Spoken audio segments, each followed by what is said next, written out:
What if the most powerful weapon in your garden has been sitting in your kitchen cabinet this whole time, and nobody ever told you to use it? Welcome to Roots and Garden Secrets. Every spring, I watch gardeners fill up their carts at the garden center. Sprays for the aphids, pellets for the slugs, powders for the fungus. The average American gardener spends over $500 a season on pest and disease control alone, and a good chunk of that goes toward products that do less than what is already sitting under your kitchen sink for under $2. I have been growing food and managing garden problems for over 30 years, learning from my father and from old agricultural bulletins.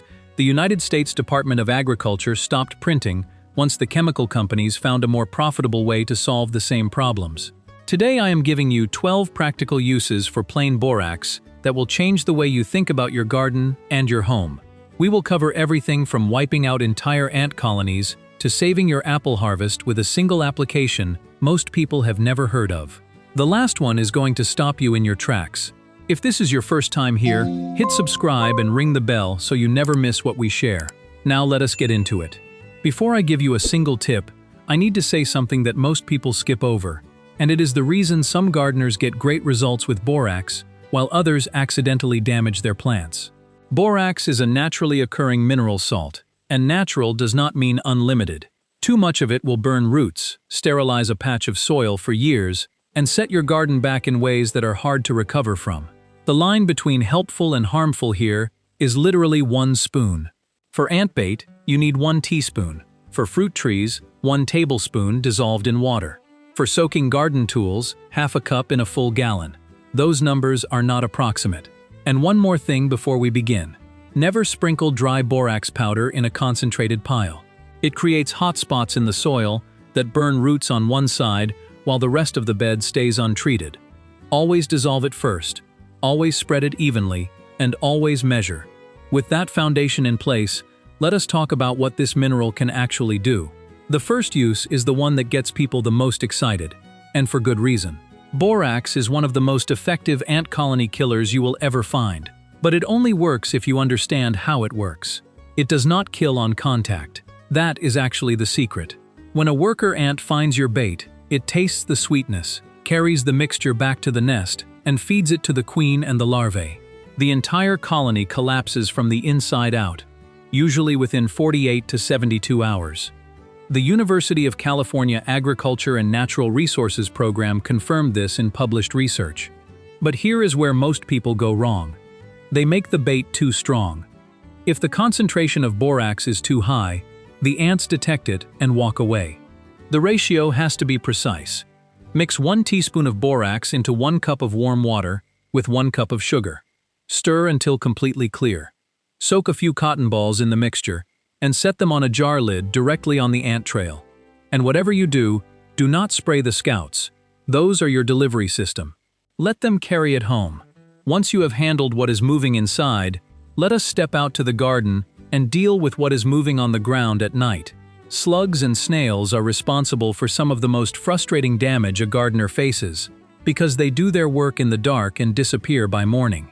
Borax draws moisture directly out of a slug's soft body through the same mechanism as salt, but without the soil damage that heavy salt causes over time.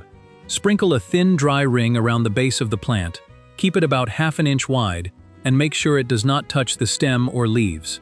After heavy rain, refresh the barrier. That is all it takes to protect your lettuce, your hostas, and your strawberry beds through the entire season. Now, pests do not stay outside. They follow your pets indoors, and fleas are the most common example.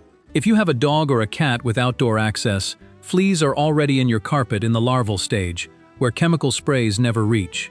Sprinkle fine borax powder across the carpet, work it down into the fibers with a soft broom, and let it sit for 24 hours before vacuuming thoroughly. The borax desiccates the eggs and larvae hiding deep in the pile. Do this once in early summer and once in early fall, and keep children and pets out of the treated room while it sits. That single habit breaks the flea cycle completely. And while we are talking about the inside of the house, let us address something nobody likes to admit: cockroaches. If you live in the South, you already know what I mean. Mix equal parts borax and plain white flour, or powdered sugar, and dust a thin line behind the refrigerator, under the stove, and along the back of the cabinets. The roach grooms the powder off its legs, ingests it, and does not survive the next day or two. Texas A&M Extension documented borax baits achieving over 90% reduction in German cockroach populations in controlled field trials. Cheap powder, real science, and no exterminator bill. But the kitchen and the yard are just the beginning. What borax does for the soil itself is where things get truly interesting. And that is exactly where we are headed next. Now let us walk out to the garden. Because this is where borax goes from being a household trick to something that genuinely changes the quality of your harvest. And I want to start with the use that most surprises experienced gardeners, because it has nothing to do with killing anything. It is about feeding the ground itself. Use number 5 is correcting boron deficiency in your soil. And this one is more common than most people realize. Boron is a micronutrient that every fruiting plant on your property needs in trace amounts to complete the pollination process. Here is what happens when it is missing. Pollen is produced, but it cannot germinate on the stigma. Flowers drop before they set.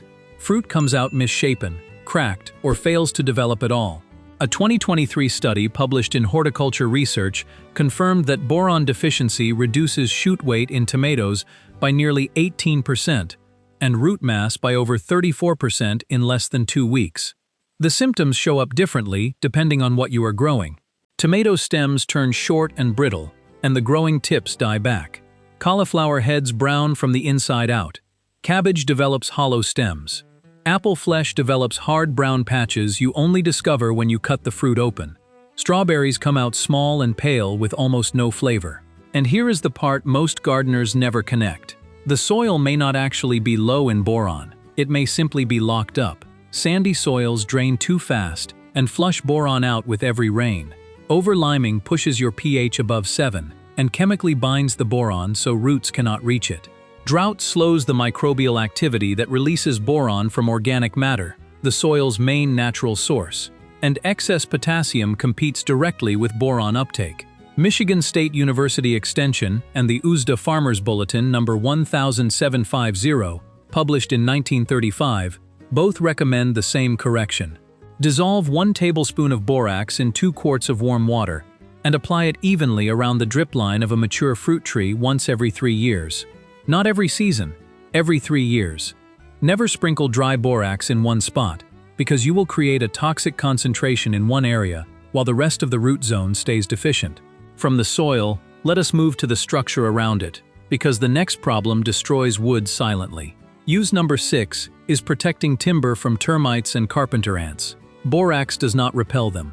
It lets them keep eating while it quietly destroys the gut bacteria they depend on to digest cellulose.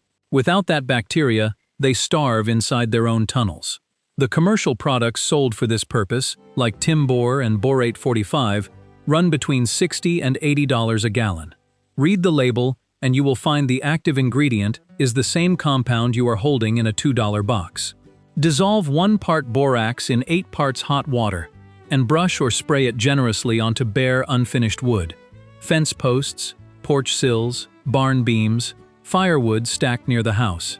The borax soaks into the wood fibers and stays active for years, as long as the wood is not exposed to constant moisture. Now, if your squash or cucumbers have that gray powdery coating spreading across the leaves, use number 7 is exactly what you need. Powdery mildew thrives in warm days, cool nights, and high humidity. Borax raises the pH on the leaf surface just enough to create an environment where fungal spores cannot attach or germinate. The cooking oil in the formula acts as a sticker, keeping the solution on the leaf long enough to work. Mix 1 teaspoon of borax with 1 tablespoon of cooking oil into 1 gallon of water. Shake it hard, and spray the tops and bottoms of affected leaves early in the morning before the sun reaches them. Apply 3 times, 4 days apart. I have brought back squash vines I was genuinely ready to pull and burn. You do not have to start over. You just need to spray. And for use number 8, let us talk about the cracks in your driveway and patio, where nothing should grow but somehow always does. Borax works here because plants accumulate boron until it reaches a toxic level in their tissue. Dissolve 1 1/4 cups of borax in 1 gallon of warm water and pour it directly into the cracks on a dry, sunny day.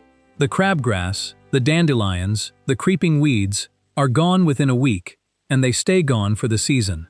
Keep this away from any area where you want plants to survive, because borax does not distinguish between a weed and a tomato, cracks and pavement only. But now we are getting to the uses that go deeper, and the next one involves something most people never think to address until it is too late. We are not done yet, and what is coming next might be the section that changes how you manage your entire property, not just your garden beds. Because the next 4 uses move from the soil into your storage, your walls, your tools, and finally to the one application I promised you at the beginning that almost nobody talks about anymore. Use number 9 is keeping mice out of your shed, your chicken coop, and your grain storage. Borax does not kill mice quickly, and I am not going to tell you it does. What it does is make your space uninhabitable for them. Mice are meticulous groomers. When borax powder gets onto their feet and fur, they lick it off, and the experience is unpleasant enough that they decide your shed is not worth the trouble. Sprinkle a generous band of borax across every threshold, around the base of feed bins, and behind the chicken feeder. Your grain stays in the bin where it belongs, and you never had to set a single trap. Use number 10 moves inside, to the basement walls, the north-facing siding, and the underside of porches where sunlight never reaches, and mold quietly takes hold. Most spray bottle mold removers at the hardware store are mostly water, with a small percentage of active ingredient, and a large markup. Here is what actually works and keeps working. Mix 1 cup of borax into 1 quart of hot water. Scrub it into the moldy surface with a stiff brush, and then do not rinse it off. That is the key step most people miss. Leaving the borax in place means it continues drying out fungal spores for weeks after the initial application. Unlike bleach, it does not just bleach the surface and leave the spores alive underneath. Now here is use number 11. And this one is not in any video I have ever seen on this topic, which is exactly why I am including it. Dirty garden tools are the #1 silent spreader of disease in home gardens. Fusarium wilt, bacterial rot, and a long list of fungal infections travel from one plant to the next on the blade of an unwashed pruning shear or trowel. Most gardeners who cannot figure out why a disease keeps coming back are unknowingly reinfecting their own plants every time they work the soil. The fix is simple. Mix half a cup of borax into 1 gallon of hot water. Soak your tools for 30 minutes, scrub them clean, and set them in the sun to dry completely. Add a few drops of white vinegar to the soak, and it will pull rust off the metal at the same time. Do this after pruning any diseased plant, at the end of every growing season, and again at the start of spring. One habit, done consistently, and you stop wondering why the same problem keeps appearing in the same bed year after year. And now, use number 12. This is the one I promised you at the very beginning, and there are actually 2 parts to this, and both of them are extraordinary. The first is codling moth, the worm in the apple, the single most destructive pest of home orchards across America. The reason your homegrown apples have that brown tunnel running straight to the core is that codling moth larvae overwinter in the crevices of the bark low on the trunk. When temperatures rise in late winter, they crawl upward to reach the new buds and work their way into the developing fruit. The window to stop them is before they ever start moving. In late February in the south and late March further north, mix borax with just enough warm water to form a thick paste and paint a wide band around the trunk from ground level up to about 3 feet high. When the larvae try to cross that band, the borax destroys their protective coating before they ever reach a single blossom. This method was documented in a USDA Farmer's Bulletin published in 1914, and quietly removed from later editions once commercial sprays became more profitable. I checked 40 apples from my own trees last fall after using this method. 38 of them were perfectly clean all the way to the core. The second part of this final use will change your melon game completely. When your watermelon or cantaloupe vines start running, mix 6 tablespoons of Epsom salt with 3 tablespoons of borax in 5 quarts of water, and spray the vines twice, once when they begin to run, and again when the fruit reaches about 1 to 2 inches in diameter. The magnesium in the Epsom salt drives sugar production inside the leaves, and the boron acts as the transport system that moves that sugar directly into the fruit. The result is noticeably sweeter melons from the same plants, the same soil, the same season. That is the kind of result that does not come in a bottle at the garden center, and it never will. So there it is, 12 uses for a $2 box of borax that most gardeners will never hear about from a garden center, a YouTube ad, or a sponsored blog post, because none of those sources have any financial reason to tell you. And that is exactly the point. What I have shared with you today is not a collection of tricks. It is a different way of thinking entirely. It is the understanding that your kitchen cabinet is the first place you should look when something goes wrong in your garden, not the last place you turn to after you have already spent $50 on something that halfway worked. Before you pick up that box and start using it, I want to address something I hear from people regularly, and it is a fair question. They say the Borax box has a warning label on it now, and it looks more serious than it used to. Here is the honest answer. In 2010, the European Chemicals Agency reclassified borates as a substance of concern at high industrial exposure levels.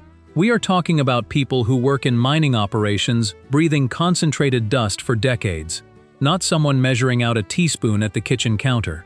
American manufacturers followed the European labeling because printing one universal warning label is cheaper than printing separate versions for different markets. The mineral inside that box is the same one your grandparents used to whiten laundry, scrub floors, and keep the pantry clean for generations.